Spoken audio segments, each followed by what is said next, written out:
Khan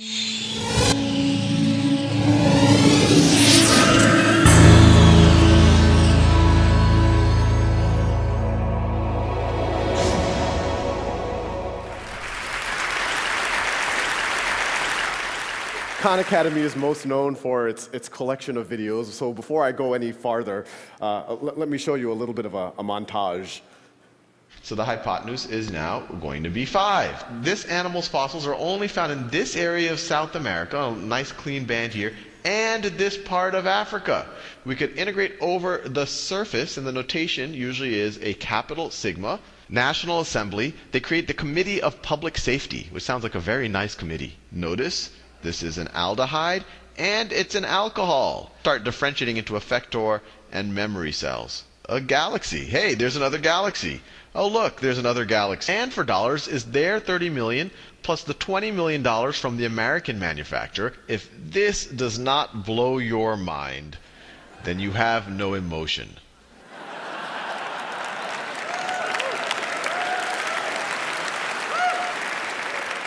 We now have on the order of 2,200 videos covering everything from basic arithmetic all the way to vector calculus and some of the stuff that you saw up there.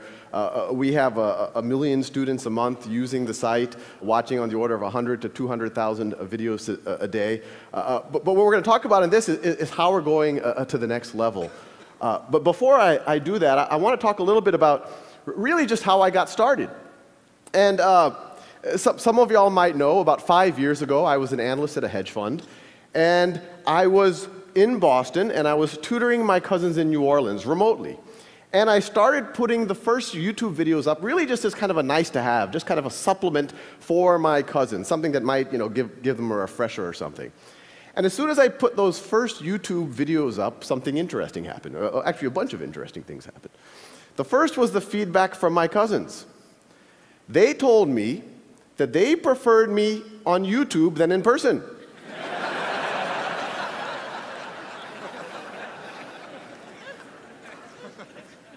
and once you get over the backhanded nature of that, there was actually something very profound there. They were saying that they preferred the automated version of their cousin to their cousin.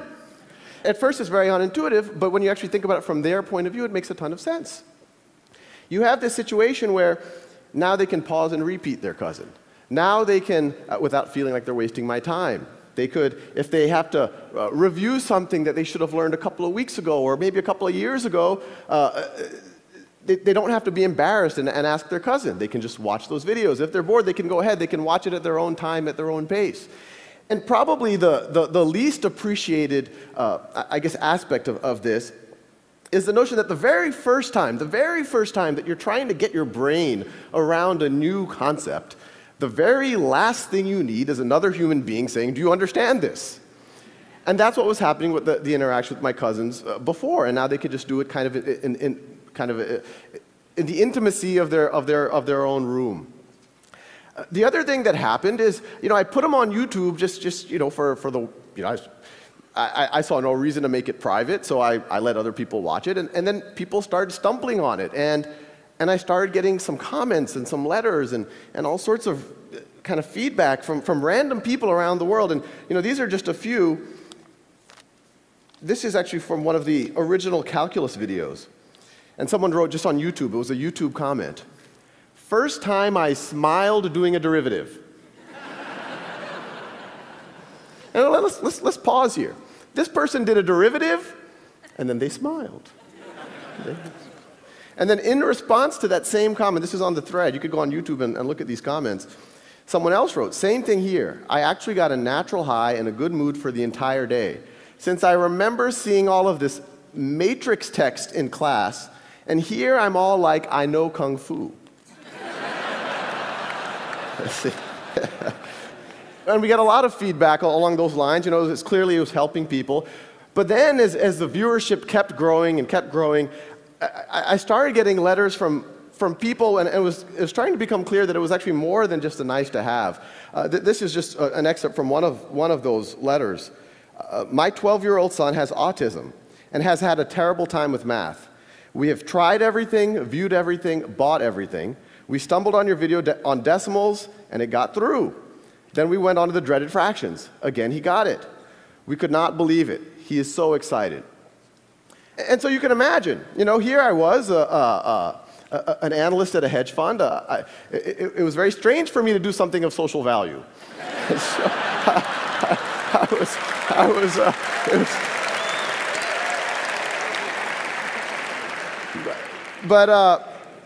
I was excited, so I kept going. And then other things started to dawn on me. That not only would it help my cousins right now, or these people who were sending letters, but it could maybe that this content will never go old, that it could help their kids or their grandkids. If Isaac Newton had done YouTube videos on calculus, I wouldn't have to. Assuming he was good. We don't know. The other thing that happened, and even at this point, I said, okay, maybe it's a good supplement, it's good for motivated students, it's good for maybe homeschoolers, but I didn't think it would be something that would somehow penetrate the classroom. But then I started getting letters from teachers. And the teachers would write saying, we've used your videos to flip the classroom. You've given the lectures. So now what we do, and this could actually happen in every classroom in America tomorrow, what I do is I assign the lectures for homework, and what used to be homework, I now have the students doing in the classroom. And I want to pause here for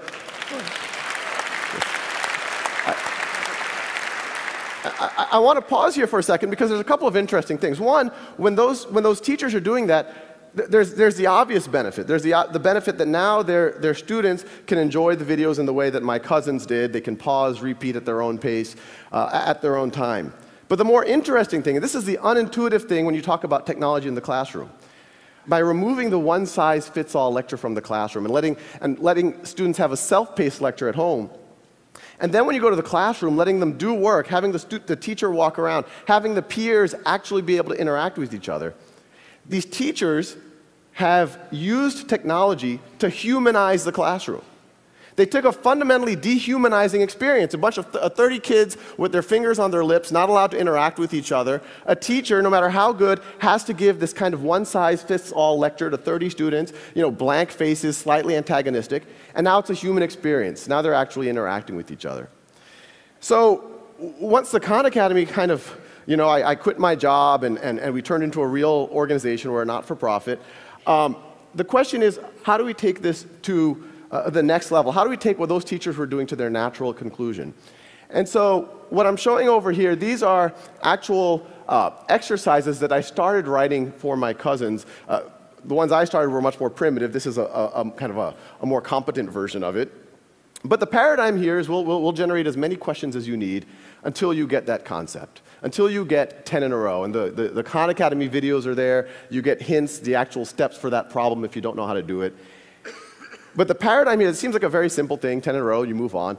But it's fundamentally different than what's happening in classrooms right now. In a traditional classroom, you have a couple of homework, lecture, and then you have a snapshot exam.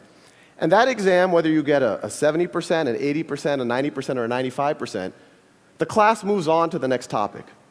And even that 95% student, what was the 5% they didn't know? Maybe they didn't know what happens when you raise something to the 0th power. And then you go build on that in the next concept. That's analogous to, imagine learning to ride a bicycle. And I give you a bicycle, maybe I give you a lecture ahead of time, and I give you that bicycle for 2 weeks, and then I come back after 2 weeks, and I say, well, let's see, you're having trouble taking left turns, you can't quite stop. You're an 80% bicyclist. So I put a big C stamp on your forehead, and then I say, here's a unicycle. But as ridiculous as that sounds, that's exactly what's happening in our classrooms right now. And the idea is, you fast forward and good students start failing algebra all of a sudden and start failing calculus all of a sudden, despite it being smart, despite having good teachers, and it's usually because they had these Swiss cheese gaps that kept building throughout their foundation. So our model is learn math the way you would learn anything, like the way you would learn a bicycle. Stay on that bicycle. Fall off that bicycle. Do it as long as necessary until you have mastery. The traditional model, it penalizes you for experimentation and failure, but it does not expect mastery. We encourage you to experiment. We encourage you to failure, but we do expect mastery. This is just another one of the modules. This is trigonometry. This is shifting and reflecting functions. And they all fit together. We have about 90 of these right now. And you could go to the site right now. It's all free, not trying to sell anything. But the general idea is that they all fit into this knowledge map. That top node right there, that's literally single-digit addition. It's like 1 plus 1 is equal to 2. And the paradigm is, once you get 10 in a row on that, then it keeps forwarding you to more and more advanced modules. So if you keep, this is further down the knowledge map, we're getting into more advanced arithmetic. Further down, you start getting into pre-algebra and early algebra. Further down, you start getting into algebra 1, algebra 2, a little bit of pre-calculus. And the idea is from this, we can actually teach everything. Well, everything that can be taught in this type of a framework. So you can imagine, and this is what we are working on, is from this knowledge map, you have logic, you have computer programming, you have grammar, you have genetics, all based off of that core of, okay, if you know this and that, now you're ready for this next concept. Now, that can work well for an individual learner, and I encourage one for you to do it with your kids, but I also encourage everyone in the audience to do it yourself. It'll change what happens at the dinner table. But what we want to do is use the natural conclusion of the flipping of the classroom that those early teachers had emailed me about. And so what I'm showing you here, this is actually data from a pilot in the Los Altos School District, where they took 2 5th grade classes and 2 7th grade classes and completely gutted their old math curriculum. These kids aren't using textbooks, they're not getting one-size-fits-all lectures, they're doing Khan Academy, they're doing that software for roughly half of their math class. And I want to make it clear, we don't view this as the complete math education. What it does is, and this is what's happening in Los Altos, it frees up time. This is the blocking and tackling, making sure you know how to do a system of equations, and it frees up time for the simulations, for the games, for the mechanics, for the robot building, for the estimating how high that hill is based on its shadow. And so the paradigm is the teacher walks in every day, every kid works at their own pace, and a teacher this is actually a live dashboard from Los Altos School District, and they look at this dashboard. Every row is a student. Every column is one of those concepts. Green means the student's already proficient. Blue means that they're working on it, no need to worry. Red means they're stuck.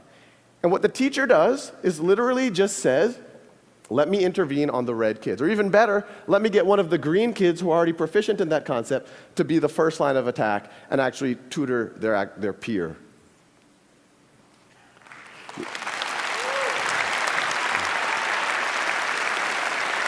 Now, I kind of come from a very data-centric reality, so we don't want that teacher to even go and intervene and have to ask the kid awkward questions. Oh, what do you not understand, or what do you do understand, and all of the rest.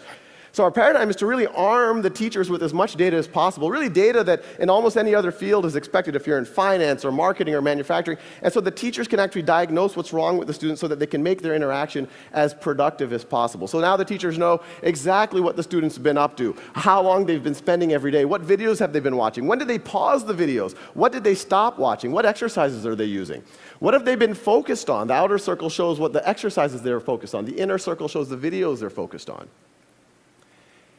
And the data gets pretty granular, so you can actually see the exact problems that the student got right or wrong. Red is wrong, blue is right. The leftmost question is the first question that the student attempted. They watched the video right over there. And then you could see eventually they were able to get 10 in a row. It's almost like you can almost see them learning over those last 10 problems. They also got faster. The height is how long it took them.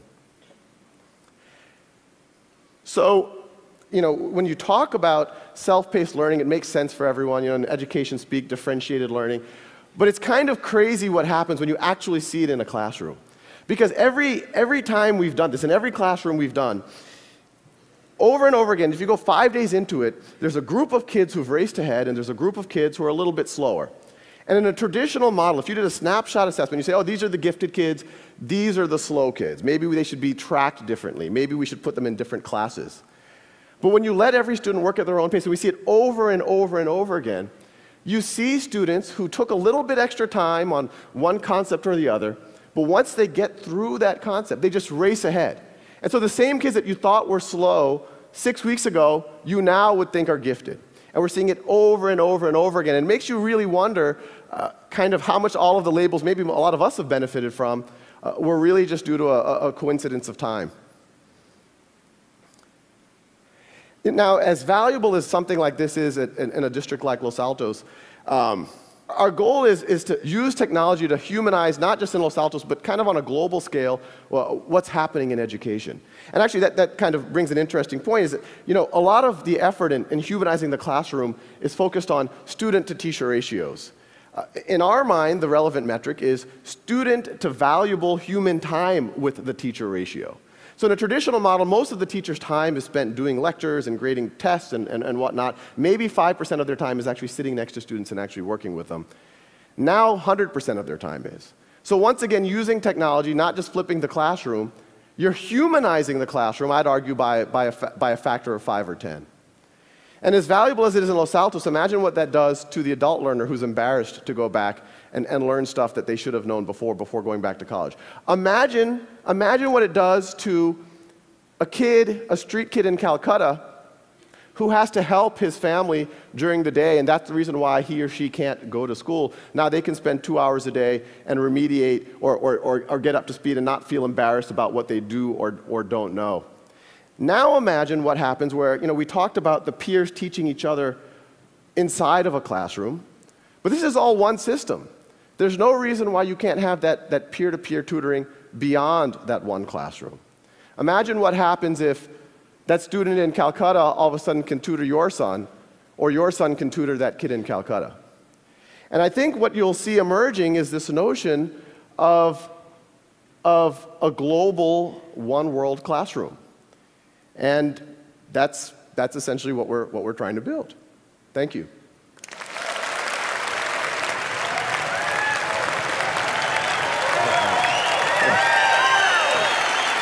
I'll ask you about 3 or 4 questions. So we got plenty of time. Okay.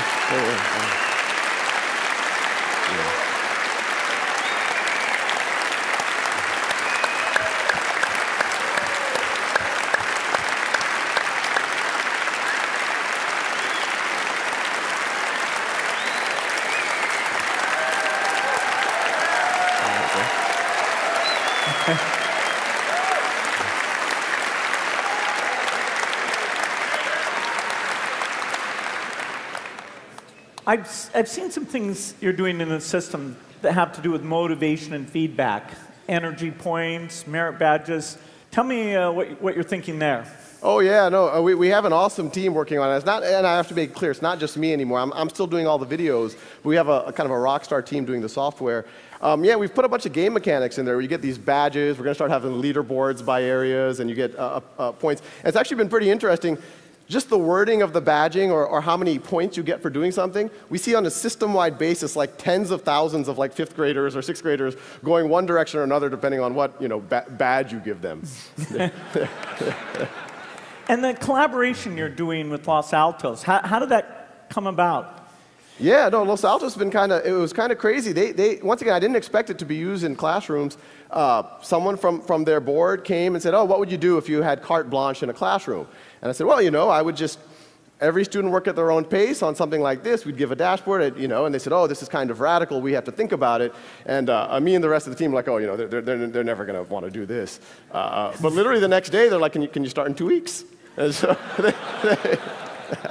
So it's fifth grade math is where that's going on right now? It's 2 5th grade classes and 2 7th grade classes. And I think they're doing it at the district level. And I think what they're excited about is they can now follow these kids. It's not an only in-school thing. I mean, we've even, on Christmas, we saw some of the kids were doing, and we can track everything. So they can actually track them as they go through the entire district, through the summers, as they go from one teacher to the next. You have this continuity of data that even at the district level they can see.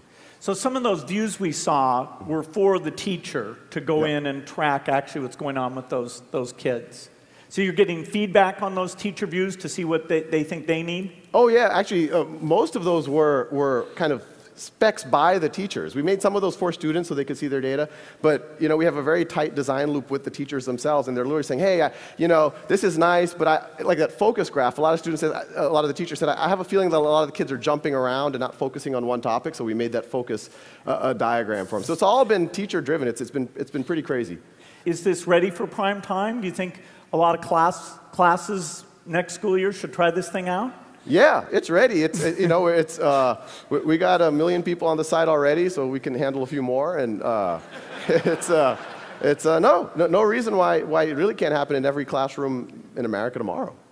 And the vision of the tutoring thing, the idea there is if I'm confused about a topic, somehow right in user interface, I'd find people who are volunteering, maybe see their reputation, and I could schedule and connect up with those people.